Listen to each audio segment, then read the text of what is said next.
Happy new year বন্ধুরা। আজ আমি আমার বাগানের কিছু অংশ তোমাদের সঙ্গে শেয়ার করছি। তো চলো মায়ের বাগানের কিছু এক ভাগ অংশ তোমাদের সঙ্গে শেয়ার করি। মা কিভাবে গাছগুলোকে যত্ন করে আর কি সার ইউজ করে সেগুলো অবশ্যই তোমাদের সঙ্গে অন্য কোনো একটা ভিডিওতে শেয়ার করবো। আজকে ফুলগুলো দেখায়, দেখো এগুলো হচ্ছে মানে পেছনেরগুলো যে ওই শাড়ির যেগুলো ফুল হয় না, ওগুলো ইনকা গাদা, আর এগুলো বোধহয় বিদেশি টাইপের কিছু একটা গাদা হবে, মা বলছিল।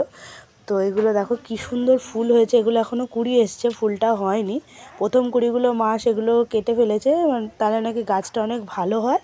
তো তারপরে সেগুলো এই যে দ্বিতীয়বার কুড়ি এসছে। আর এগুলো হচ্ছে হাজারের গোলাপ। গাছটা দেখো, মানে গাছ কম গোলাপ বেশি, কত পরিমাণ ভরে গোলাপ ফুল হয়েছে, তাই না? আর এখানে দেখো সাদা গোলাপটা কি কিউট দেখতে হয়েছে।